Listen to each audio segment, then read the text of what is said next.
c'est-à-dire que vous avez la historique, niveau musicalement. Niveau musicalement, et la historique, tout bête la musique. C'est-à-dire jour où on a bakoya, koyemba, na ko sepe la ba yo ka son, ba yo ka son. Donc c'est-à-dire que tout ça la yango wana, tout ça en sorte vraiment tout veiller que son ezala très. On le voit net the boys to men. C'est-à-dire que dans l'hymne national, on dirait boys to men. Donc c'est-à-dire que on a kende na on a ndé mo boye mais hymne national mo som da yo ki yango. Non. C'est-à-dire qu'il faut valoriser l'hymne national na biso. Donc nous sinon vraiment tant. Nzembo la réalité. Les a parmi banzembo oyo ata album eleki, mais les a parmi banzembo nazo penser na clipper yango. Parce que demande il y a clip nango bato senga ngo trop. Pasia bolingo netize nani akotele maloba. Donc les a parmi banzembo yo na osala effort vraiment faut na clipper yango parce que demande il y a clip nango les senga ma trop. Na clipper yango. Faisons ça la sorte après retour nangai na oyo kuta déjà date mo yo sala. Tout c'est Sabagola en attendant tout qui est dans stade. Donc tout ça la sorte tout bête concert moko. Et on a dit merci gars dans ça déjà programme il y a concert. Sur les padres ba yamba qui est tout roi ils apprennent la simplicité. Musicien nini. Kwa ko beta vers na ba so ba biso boye ba bola boye nzambe. Nzambe na ngai ba bola boye. Les seuls artistes la dynastie volume 2. Monotonie ça. En tout cas, bon, ça dit presque la quatuorté. Pour monotonie, on l'a presque partout. Monotonie, on mis audio, visuel. Ah bon? On a copié partout. Ah bon? Oui. Tu penses que on m'a acoustique, balanga to balanda. Parce qu'il y a une salle en sorte que non, il faut repérer ça rapide cop. C'est ça. Repérer si cop, faut repérer ça cop. Repérer si cop. Si on le met presque. Repérer si cop. Presque à l'objet moko ma bato ba la nzela nga tiki batanga ko mona ngate mais ba otanga ko mona ba sa banana musala so do sala yango eloko bien balanda yango soko sala eloko so moni muninga landi eza mabete ko fo so ni mona pasi na sepela na bana mayo babuka na te so.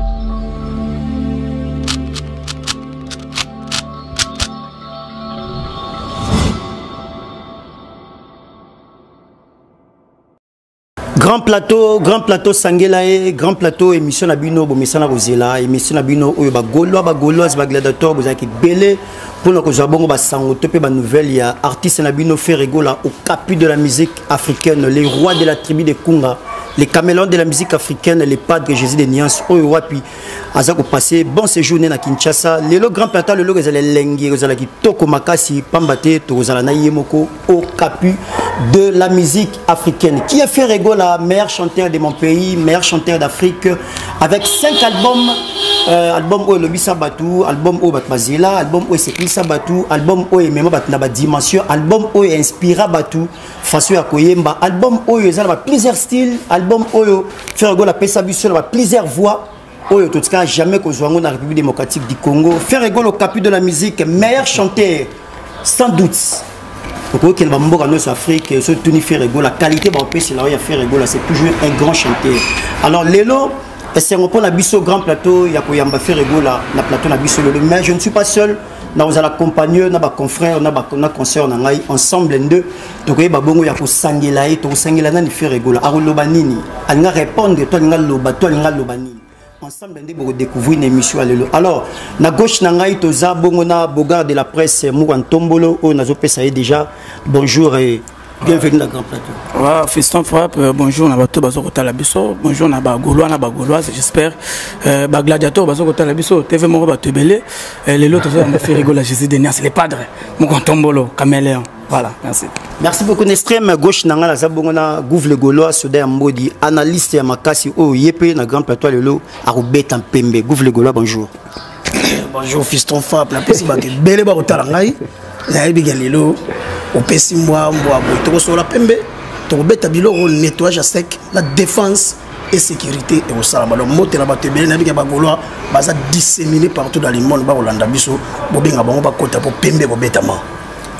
Na droite nangai muyaka solo beta biloko héritier Ibula ensemble ndé lelo aro beta biloko héritier Ibula bonjour. Ouais, bonjour Fiston Frappe, bonjour la bande de retour, Rolanda Bisso partout dans le monde entier. Dans la grande plateau, on a besoin de ton message à l'élo. Torozana Yemoko, numéro 1, le number 1, moto à l'équipe de Michel Béli. Talara TV, mo batte Belene, batondi, au monde à mettre États-Unis, bafandi, ba Pichu Botoko, au monde à DG Blaise Polo, ba Jérès Zamba, ba Visa Pona, donc, ba Tracy Elezia, ba DMC, donc, on s'est dit que non, ba Dieu merci, Bazan, Dieu merci, Gata. Donc, aujourd'hui, ton bête, un biloko, na au capi de la musique. Merci beaucoup Nancy Bassé le VIP à un extrême droite nanga yépe ensemble les lots on s'engage à faire Nancy sentez bien.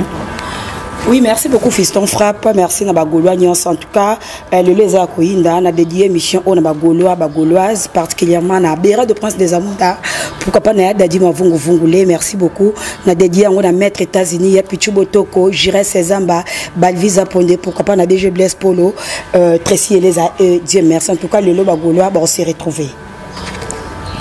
Voilà, merci beaucoup. Nabi Kebose Belé, vous continuez à s'abonner à la chaîne Nabiso, vous liker, vous partager l'émission et ça la Kabiso vraiment bien makasi. Pour la côté ça te peut présenter artiste nangai. Na repé ça merci na bandeko ba soutenir Nabiso, bandeko ba pesa Nabiso ba conseil. Na moni bongo la monnaie invisible Yannick Kainga yanga ndeko na pesi ba mbota to. Pourquoi pas à mon vieux Idom Zamba l'intouchable Léon doit puis va petit naé, ya Pichu Botoko Mndele Ndombe, DG Blaise Polo.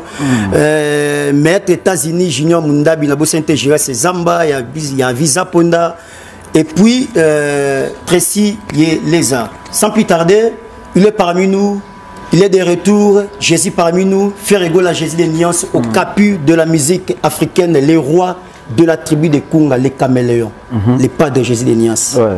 Bonjour. Bonjour Fiston Frappe. Bienvenue dans Grand Plateau.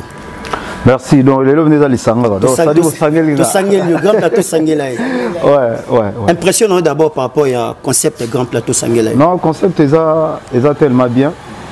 Vraiment, après avoir Maramounio, na linga qui vraiment boyambanga na plateau na bino parce que total rabino na poto bagolo to landa rabino partout na monde to landa rabino et puis na linga qui vraiment kozwata ko solola na bino en fait hein ko pesa ko yamba bino na bino na parler to so pena grand plateau na linga qui pena boy pour to so pena l'état terre au sol na linga qui pena boy voilà.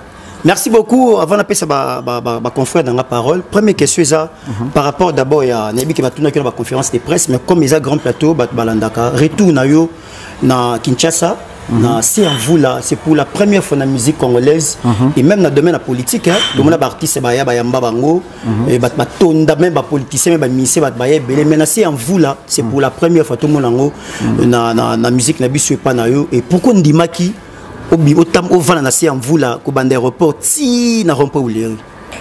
Déjà, ils en ont Koya qui ça après 5 mois, ils avaient déjà moi. Ils avaient vraiment concepté là dans le monde longtemps. Et puis il y a Batbayaki, ils avaient exigence à battre. Exigence on les allait gars que nous faisons tambola na Sambula. Donc fallait tout pour les longos parce que j'étais ému, nous avons vraiment un plaisir et puis fallait gars ça la nengona ko tambola na ba fan ou ba pour la kimbula pour na faire rigola. Merci beaucoup Nancy Bassélé. Vous avez une question pour nous poser par Hervé. Question des amis. Merci beaucoup Fiston Frappe. Bonjour. Bonjour Nancy Bassélé. Première question Nangezali par rapport les lots Ferregola Aza meilleur na musique africaine. Le lot au monde trophée il y a meilleure mélodie na kata Sony. Et là on y pense sali Ferregola le lot au comme meilleur pe batu ba on a denga black te ba on dit mango pe ezo monana. Ben fort nini to le roni oyomoro personnellement so vanzobi pour na boy pour na kenda ki bo pour na zong sa ki boy pour peut-être un album ou nzembo on de sali le lot le padre na za la meilleure. Non, déjà musique nabiso, tout ça la musique nabiso en fait ils ont patience et puis boulot. Studio nabiso yango donc album Oyoyo ils ont mérité ils en ont pris et belé parce que ils ont attendu surtout on a début ils ont mérité ils en ont pris et belé par rapport à travail. Tout travailler tellement trop 5 ans auto vendre ils ont patience ils ont pas battre et voilà, retomber non, ou soit revenu non yango et banikoya et ça boulot, toujours travailler trop et jusqu'aujourd'hui toujours travailler album nabiso, donc comme presque il y a deuxième volume à la fin. Donc toujours travailler on les autres ça là que nos résultats ils allaient bien. Sony et moi et tout le monde parce que ils a quand même une grande maison Sony Music. Et Sony tant azo ça va mérite parce qu'ils ont sentir artiste nino yo. Azana na katia maison na quoi. Donc ils a je pense la fruit à travail boy ça leur encouragement. Ok, bah frère travail deuxième question on va banga msubatuna to moni na Sony ba album ezebe ba artiste bazebele est-ce que un artiste moko pe o kiko oyoka ota na kata Sony o sepela na ba rythme o sepela banzembo na o pesa chance pe Sony ton a remettre ba trophée to mona mingi a déléguer bato mais yé moko DG à Sony a remettre au trophée to mona a remettre ba Michael Jackson a remettre au trophée ezaki pourquoi pe sentiment no ezaki ndenge nini donc yé moko penza a remettre au album nini pe na kati aux affaires nango ou soit de CPA nango peut-être merci Bartis a sonné Bartis a sonné bazé belé baza et belé baza vraiment belé à miner notre yebi tout monde et déjà dans autant Bartis a bazé belé baza et belé trop que ça soit nigérien que ça soit sud-africain que ça soit bon à côté Afrique centrale je pense on a été surtout rose à la combien je ne sais pas encore. Et l'artiste est basé belé, l'ingaba Bernaboy, l'ingaba artiste moko keo, oyo tori mana EP aza sud-africain, bah son EP auto bimsa sombo il y a déjà deux semaines tous les artistes belé au ba outi représenter ngapé kuna na auto mona bango. Je pense si Dieu le veut toujours dans la collaboration oyo bango moko Sony aza na artiste oyo yemo azo proposer. Je pense bientôt tout dans la collaboration avec l'artiste à Sony. Et en fait, tant que je suis DG. Après, tant que je suis numéro 1. Et puis, si vous comprendre donc c'était lui-même qui m'avait remis ça avec beaucoup de respect. Et je t'ai mis dans un plaisir. Il y a l'album Nabiso, tout ça, pas même une année. Tout ça, pas même une année. Et tout ça, combien 8 mois. Voilà, tout ça, 8 mois. Donc, comment on a bouillé ça déjà Nous avons battu. Et ça, on a battu belé, tant que nous avons ça bouillé, tout le monde a battu, nous avons battu tant que nous avons la paix. Donc, ils ont eu plaisir. Plaisir.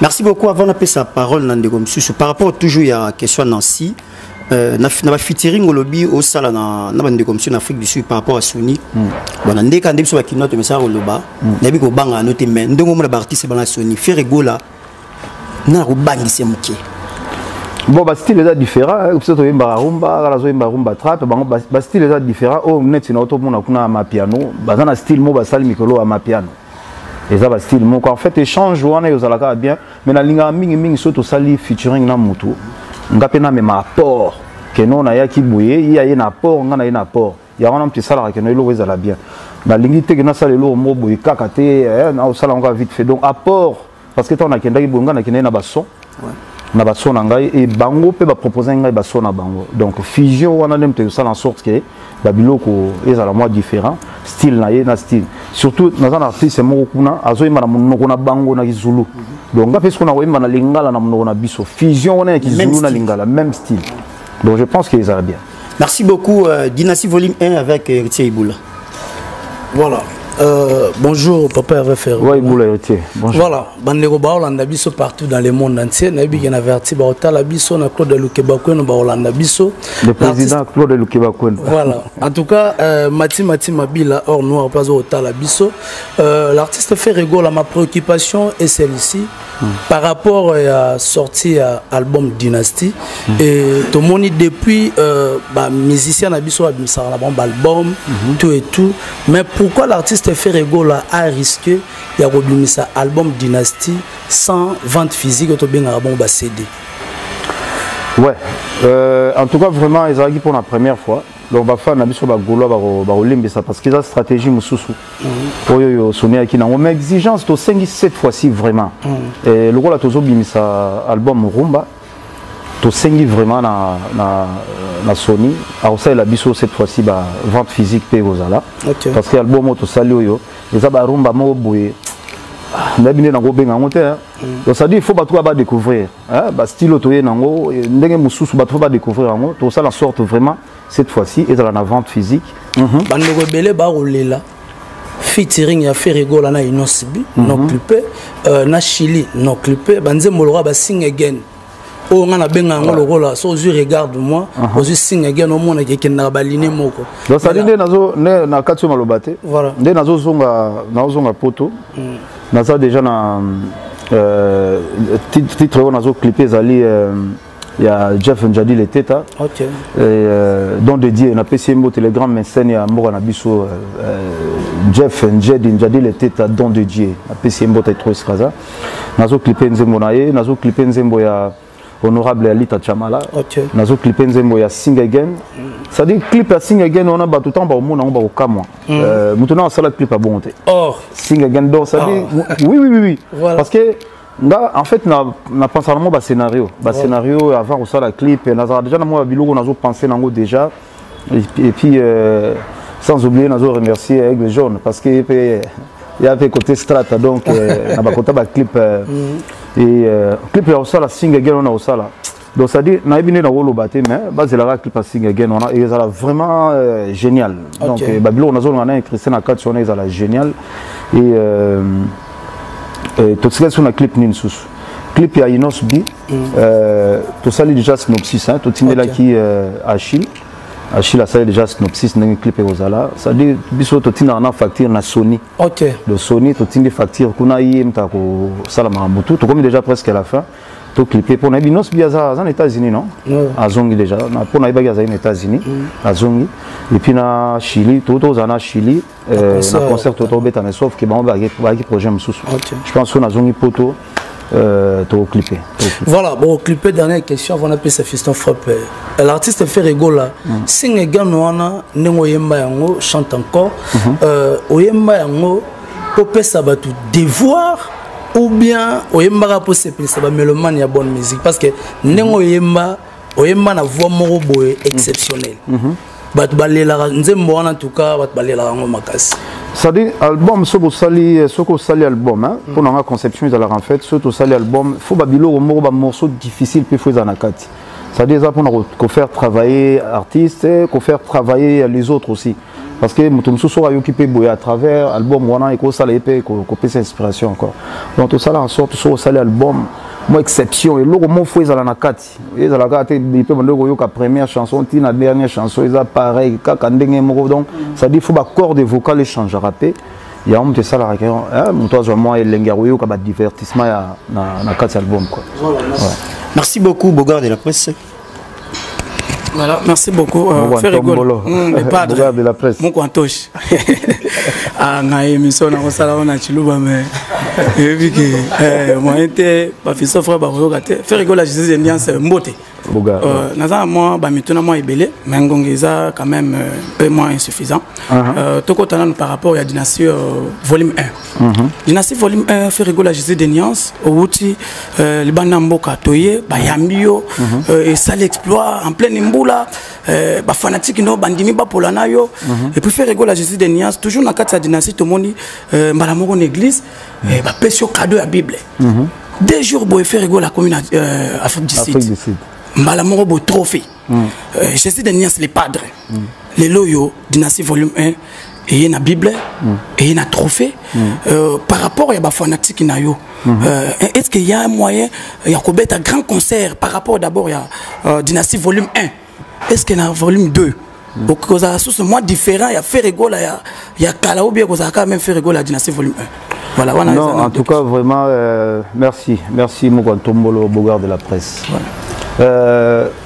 Au moni lelo nyonso to salara nzambe na mutazala liboso et ata tozana biso ba musicien mutu nyonso prière et kozonga na ngai kokene ko sambela ezalaki très important parce que ezalaki déjà na programme na to sambela chaque jour kokene quand même l'église ko remercier bandimi au moni ezalaka mabe mingi moyibi soka yibi bazo bondela pona ye o mutu mususu ezako no bake babondeli pona yo ba prière mususu nde ezalaka kala boyo no mutu ayibi mais batike na maboko nzambe ezalaka fo so batike na maboko nzambe ya mabe so batike donc ça dit ngana kendaki lokola babondelaki pona ngana ndenge ya malamu et ba résultat on a gagné faire abimi et merci na bandimi il y a pasteur Moïse église Bethel babondelaki mpona ngai ntango nazalaki na place ya pasi et yango nayaki vraiment kosambela elongo na bango ezalaki très important po moto mosusu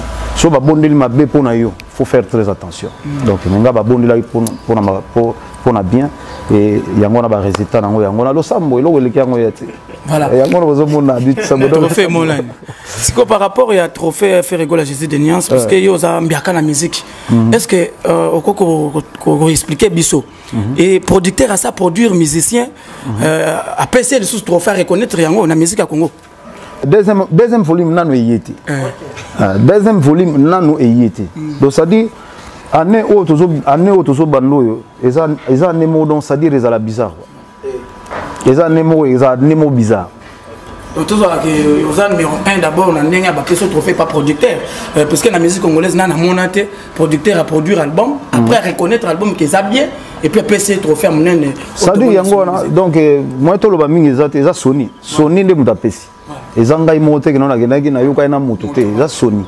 Donc Sony Musique. Merci. Par rapport toujours à la question Boga, moi sur question par rapport à Cité Bethel, après Hervé. Tu vois jouer un album na bien dehors il y a album aussi la le moko chanson chrétienne. Nandela voix na yo. Oui, nazala na déjà. Ah wakazaka ezali. Donc ezali. Nazana na quelques titres, et on a ça là déjà et ça bien idée au lobby.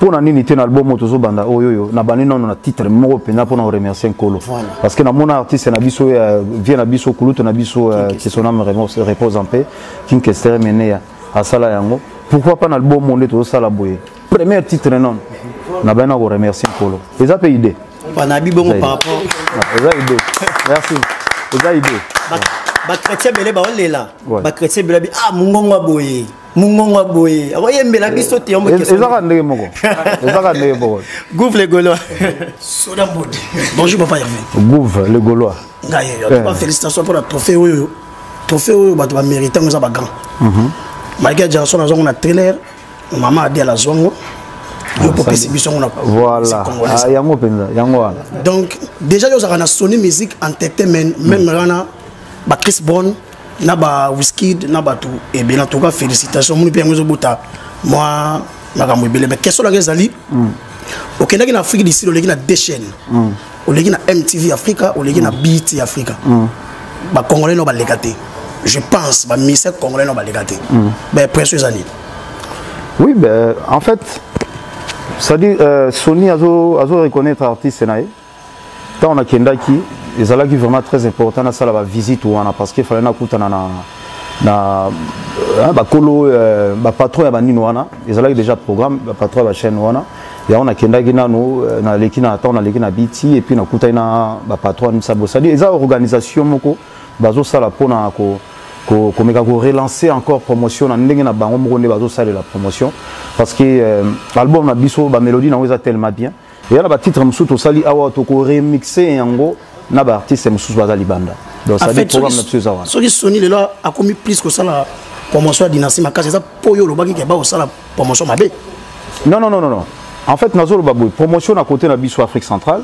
et promotion Sony ça la déjà promotion presque partout album là monsieur allez placer na ba plateforme nyonso mais présence des artistes ezalaki très important si no boyebi na outi na place à passe donc ça dit ko kende côté kuna ezalaki vraiment très important pour na ko préciser ba biloko mususu oyoyo ezalaki parce que souvent dans bon asko que non fona que na Afrique du Sud souvent parce que maison na monsieur zakuna ndete toza boye ezana ba nzemo musu na ko clipper wana donc je dois aller en Afrique du Sud pour na ko sala ba clip ça dit peut-être na ba janvier na obeta soit aller retour parce que photo clipper na ba bande on a biso tout ça na bango featuring rumba ikoti na patrimoine immatériel à l'UNESCO yango pe bakisi na ba komba na vie ba otala ga mutu moga mtasa retrouver na zongo tale bela ba okese la zongo oui côté arc-en-ciel bima oui c'est comme kumba wana yo lati au perfectionner rumba na rumba trap pour na yo simbito et simbité non déjà de tout ça boy rumba trap et simbi parce que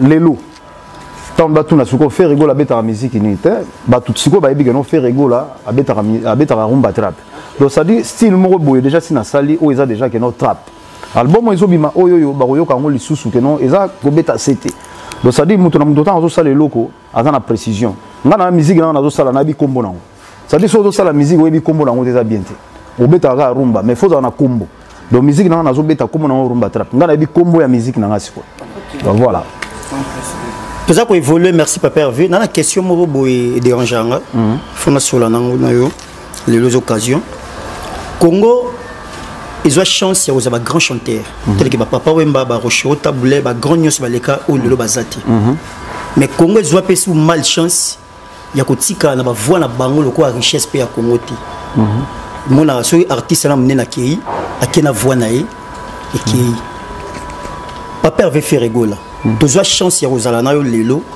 ya koyoka pepe kale ata so bazati tozaka moi soulagé ya koyoka madilu mais lelo so ki Ferregola zati tu as chance à voir voix naïe et pas y a nani première et puis vous avez une idée na mona qui dewa n'est pas ya Céline Dion a préparé relève naïe en dehors il y a jet set moi structure morobo cette moi logo morobo bah tu vas apprendre à chanter et pas faire rigoler ok le logo à la fierté à ta faire azate nga lo so na yemba boy grâce à faire maleka na jet set chance ou anati. Non, Lelo, quand on dit toujours l'artiste n'émerge jamais, hein, l'artiste n'émerge jamais. Et Lelo, au moins Rabatumsusu a sali album enregistrant déjà. Le relève est toujours assuré parce que tout ça na descendance, on a les fans déjà danger. Hein. Donc Melina est déjà danger, Osea est déjà danger. Donc voilà, au fur et à mesure. Au moins les autres toujours ça va programme au moins on a salé moins place moro boyo ou créer uniquement peut-être pour apprendre musique bilo moins ndengwana pour on attend chiki ya nini ya royemba te donc ça déjà la batu belé batangela yango ba nous ça boye mais bon au fur et à mesure ça va projet ko sala un jour que nous créer un grand truc pour na batu ba rola na institut déjà moins institution moro boyo oui pourquoi pas mais comme on dit toujours l'artiste n'émerge jamais et les lois papa me bazate mais bazo ça la fierté ya moko na biso. Et les lots taboulés à ça, mais ça a toujours fierté. Les lots, on vend la beauté, la beauté franco-lambo qui a dit. Donc, ça dit, quand on parle de la rumba, tout le monde a grand, voilà, histoire, ah, ok, pour qu'il y ait un lambo franco. Donc voilà. Vous avez fier qu'il n'est pas bien pour grand chanteur. Ah oui, quand vous voyez mes arabiens. Quand vous voyez, franchement, on remerciera toujours Nzambé. Et maman Marie Makese, ma voix. Donc, voix exceptionnelle et moi unique. Voilà, donc il faut remercier. Merci. Toujours. La question Moko, mais on a la subsana déjà. Faire rigoler la moto à Yambo, au pouvoir on a ma bébé. Mais faire rigoler les bisous logo Moroboé, au pesagi pe moto à Yambo. La belle FG et puis ça les bisous produit néné comme un rebo. Mais l'élo rebasé sur na bisou témé, aza bisou pour bisou to salaye mais faire rigoler de penser ni pour la belle. Est-ce que ça va produire monsieur au bazali to ebi na te ba obima ce qui baza est-ce que ba to za peut featuring faire rigoler na bango pour na pousser bango bien quoi. Ouais, non ça tombe bien. Donc les toza na deux artistes au tozo préparer la son na bango. Toza na artiste moi et moi si to si déjà son na toza na artiste moi sou ya mobali hein petit na biso. Donc toza na deux artistes tozo bimsa ba clip na bango. Déjà la belle na biso ils ont continué et puis toza na besoin de soucis d'artistes au baza bien au baza à venir en fait. Et tous autres là mais tous on a deux artistes bimsa film moko tous bimsa na garçon moko ba titre na bango ils ont là ils ont décembre mais la belle na biso ezali ça continue toujours et ça parmi ba la belle lelo et bimsi pe ba bimsi artiste donc ça dit ezali vraiment ezali encore. Merci beaucoup Nancy. On commence tout de suite. Les padres première volume il y a dynastie. Na deuxième volume il y a dynastie différentes dans les années. Premier volume deuxième volume ils ont bloqué yo ils ont na quatre première volume ils ont différentes makasi na quatre nango question na sou kezali aux ala jar y artiste nini na quatre stade de martyr. Ah oui. Ça dit projet autozone ngato sala yango na vraiment na kosenga mingi na bagolo to sala la respect à air. Le respect à air et vous allez vraiment peut-être autour de to introduire la lettre en habitude de tous les mouvements au moment où comment ceux qui va fanatique bailler avant et ça la biso to bete la ba on peut musique bien bazongi pe banda ou avant pour na weza la bien tout ça en sorte que no bat bailler je ne sais na bien na ko lobelango te mais ça dit vous allez l'eau mot érotique à la historique niveau musicalement érotique à la historique pour bête la bonne musique ça dit jour on a ba ko yemba na ko sepe la ba yo ka ba son ba yo ka son donc ça dit l'eau to ça la yango wana to ça en sorte vraiment to veiller que son ezala très bien n'a pas dévoilé non pénate n'a pas dévoilé non mais tout ça un grand spectacle mais je peux pas n'a pas dévoilé en et puis dynastie deuxième volume il y a dynastie toembi mingi siko toembi mingi na lingala deuxième volume ya dynastie toembi mingi na lingala et na côté ici ba style on a zolo ba toujours que no ba style ya ba kora guitare ya kora kora nezo beta mais nazo imba rumba la lingala et ça dit na na kora pendant que kora zo beta mais nazo imba on la lingala ça dit ça moins exception parce que mutuna a salé honte donc ngam na ina quand même voilà artiste Ferregola na bi que batu baza tellement belé ba rolande émission moko kitoko en tout cas artiste Ferregola to tsikali na moi quelques jours to silsa année bagolo ba di goyamba yo ba sepelaki ba nini tout et tout mais baza na posa que l'artiste Ferregola il s'était bagola te quelque part bagolo ba bina ouais programme on a toujours ça on a Dieu merci God et tout ça en sorte mon il est lo faut ba tout ça na programme tout ça la sorte après retour na ngai na yo kuta déjà date mo yo sala oh tout c'est ça bagola en attendant tout qui na stade donc tout ça la sorte tout beta concert moko ya on a dit merci gars tout ça déjà programme il y a concert moko voilà artiste pour na volume 2 dynastie tout le monde a dit différents artistes oyo ont invité au baroye manakati mais le tonito yeba artiste ya maison mère au beta na ba maison mère baza combien parce que tout le monde va musu ba robude ba musu ba sala boy côté el quartier la tempe tonito yeba baza combien par rapport à tout le monde déjà tout na collègue nangai ya maison mère tout ça na c'est bondo ka coller ya machine tout ça na bailo babindombe pesima ça na pesio mbote skoza kutu tout ça na JDT Molopoe roi marquis tout ça na Ali tout ça na Cécile et Adjani. Salut mon frère, na pesi mbote skado la nanga Adjani. Donc tout ça na titre ya Adjani ne mutu ekota. Et puis ndena bisino na sepela na artiste oyo finit. Et boalotin pa Ali, et boalotin na so ka yete mikolo et boalotin azali, le titre na sous souka ya saranate et déplique un pomba dans la poto donc sur la kebo je pense pomba même si on a une mission félicitations ah la Lili de pomba donc ça dire déplique pomba ndé nazo kende boye to tikala na imba na pomba le gars on coûte na poto de Jésus occasion bien et tout ça sous na côté quartier latin dans la masse na ngai dans la roi soleil ça dit faut qu'on zembo na to yime on a soleil ça dit ba faut ba yo ramte amabe donc ça dit au garçon à niveau yembeli na ebité roi soleil niveau à yembeli tout ça na miel de son tout ça na miel de son na ebité so azao awa bezana na poto azawa donc loi na zo kende je pense que ta na rozonga nani tozana malange de mingombo vient biso malange longendo donc ça dit ba mama ya matongeli kamboli sungali lekimoneni amana emalo samoli donc nazala tana yo ganzembo na testament pande kona kotanga na kol donc tana yo gango na lobaka un jour vie au funa yemba na ega finit pas ali finit to yena na yembite so na kebo na oyembisa ye to yemba na finit et vient malange to yemba kinaye vient ngai à Baramba Modogo ça dit to paloli na niveau moyo sanate les padres donc to paloli na niveau moyo sanate et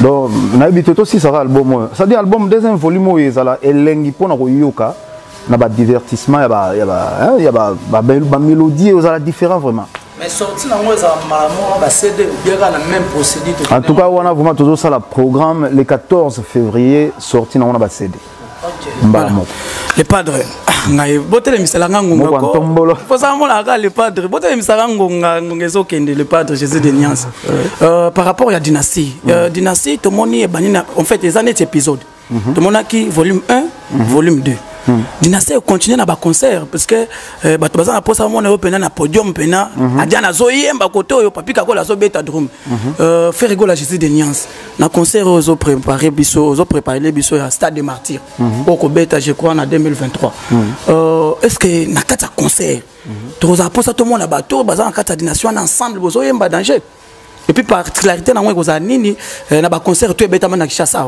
na côté na non na concert on a ya stade on a ya biso moko eza ya biso moko donc bato baroya ça dit baroya otala faire rigola et puis ça dépend ya ba collègue nangai batana bango ça dépend oya rozala vraiment dispo to otala surtout oyo bengisa ba oyo ba rozala dispo baroya ko chabiso pe poids pourquoi pas et ça dépend il y a ba disponibilité na bango mais souhait rozala vraiment mingi soki pe ba rozala pour na bazala ko net ba invité na ngai ezala pe ezala malamu voilà volume 2 dynastie est-ce que ça produit qu'à part même Sony Musique ou bien toujours ez album na et album o geno so mega ta o chata na téléphone boye bloqué amoni ça live boye so mega live est bloqué donc ça doit bien protéger le niveau ouais les padres ouais to bali na chef Gaulois cher des poules, une Ligue des Champions.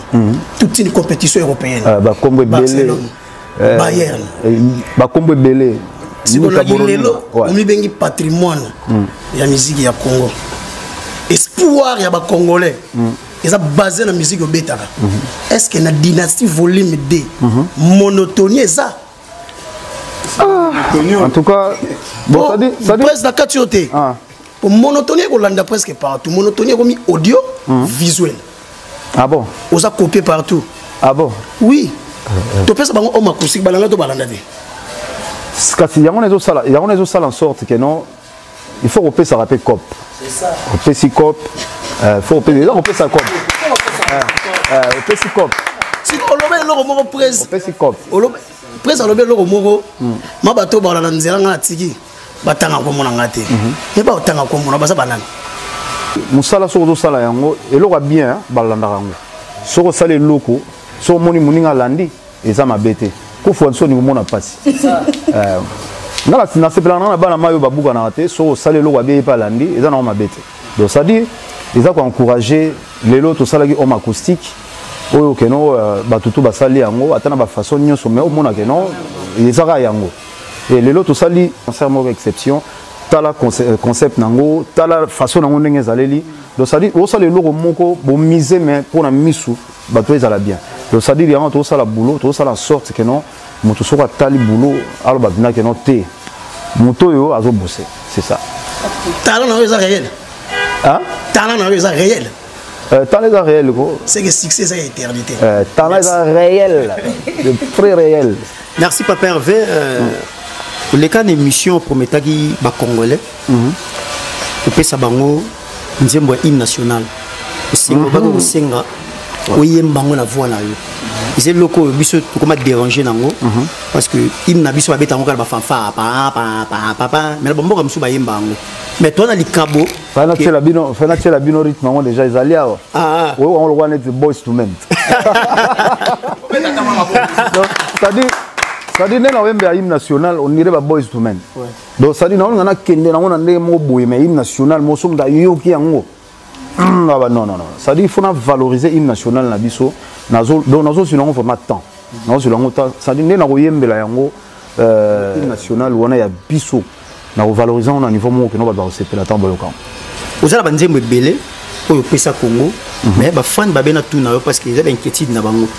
Souvent na ba concert ils avaient un diable mususu oyo et soulager batu et ça ba solution ba problème mo boye mais na ba concert ozo ngote banzembo ko ba réalité banzembo ko la ba mercure ba qui vivra vera banzembo ki toki yemba ba album leka pourquoi na ba concert ba kaza ka chance wante oyo ka banzembo 365 jours beleki trop na salle banzembo ki to belé trop et belé oyo ça la succès ça la ka et ça belé trop.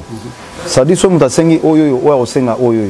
So sengi oyo osenga oyo mais nzemo ya réalité Et ça parmi banzembo oyo ata album eleki mais ça parmi banzembo nazo penser na clipper yango parce que demande ya clip nango bato senga ngo trop pasi ya bolingo netize nani akotele maloba donc ça parmi banzembo oyo na osala effort vraiment fona clipper yango parce que demande ya clip nango ezo senga ma trop na clipper yango.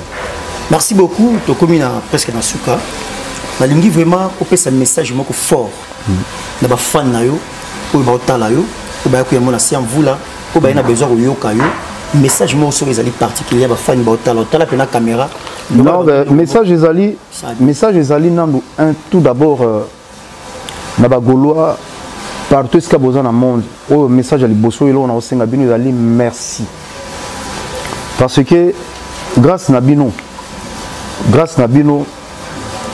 nde Sony a valorisé ngai grâce na bino ba gaulois nde Sony a valorisé artiste na bino grâce na bino na ndenge bosombeli album oyo ndenge album oyo eza kotekama grâce na bino un grand merci na soutien na bino et un grand merci na pendant absence na ngai bolakisaki bolingo bolakisaki ke bolingi artiste et pendant absence na ngai album ebimi et album wana ezalaki lokwa neti etikalaki sans papa mais bino bozalaki wana bosoutenaki yango merci et on a aussi bino ba merci et album na biso eza sur le marché et ça li là 8 mois nous sous ezoya mais tout rester tous à la scotcher na album na biso dynastie et pour moi champagne pour tous à la scotcher na album na biso vigilance ezala raka donc tous à la gauche droite te biso musala na biso yango biso eza koyemba eza malobate total album na biso et puis total ba projet na biso toza nango soutenons l'artiste et puis voilà message eza pina fort yango na grand merci na ba gaulois nyonso partout dans le monde escavozo la biso grâce na bino merci papa Hervé na otika yo opesa mba dédicace ba belé ba otala belé il faut yembela ba palinga bo yemba mais le temps ya opesa pe bandeko toza na bango bo ba remerciement na 2 ou 3 ou 4 na fongola ta champagne pourquoi comment la champagne donc merci na ngeza na batutu do na bandi na Jeff Njadi le tête à docteur na pesi mbote na Odette Chibambe femme d'affaires Odette Chibambe na rolo bara merci parce que bolamo il est trop femme d'affaires na pesi mbote na bana poto bazolanda biso ya dada ngwabana na pesi mbote na Yves Bonga autorité naturelle na pesi mbote na abazé belé trop na pesi mbote na venanga e cherigola na pesi mbote na basé belé trop na pesi mbote na Berado Prince des Amunda sans oublier Flori Mapamboli na pesi mbote la Flori Mapamboli na pesi mbote na Paul Mutu Nzambe ba transporteur na pesi mbote na père na mbote ya ndo fungola na pesi mbote obiso mériter logo ya vrai obi ndenge zalat ya vrai pena donc bon ça dit na pesi mbote na vraiment ça nga bazana mikile bashiko mabelema mais l'intouchable Edo Muzamba na pesi mbote na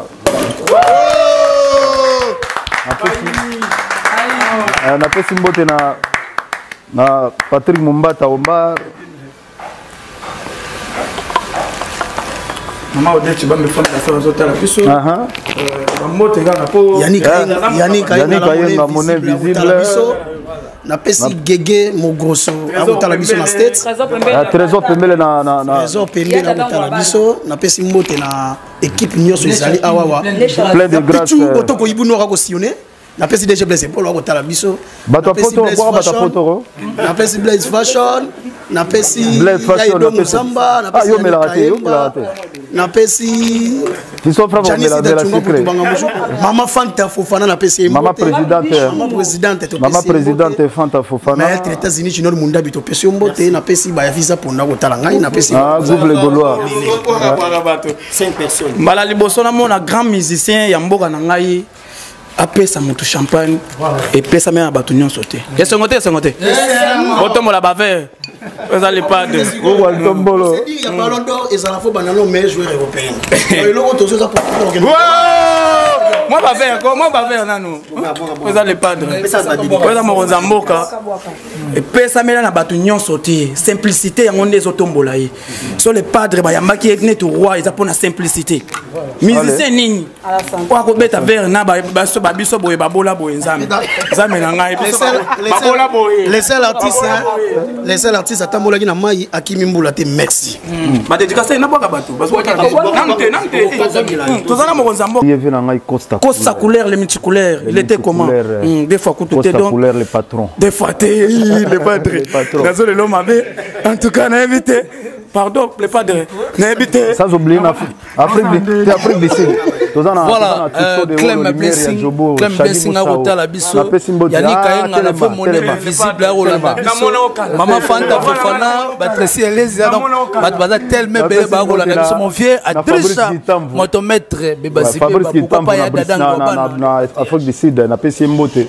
Hervé Bébé, n'a pas si mboté na Fabrice Bébé, n'a pas si mboté na Manix, sans oublier Didier Chombo, Petit Jésus, n'a pas si mboté na Charles Chitenda Mofinuga Djobour, n'a pas si mboté na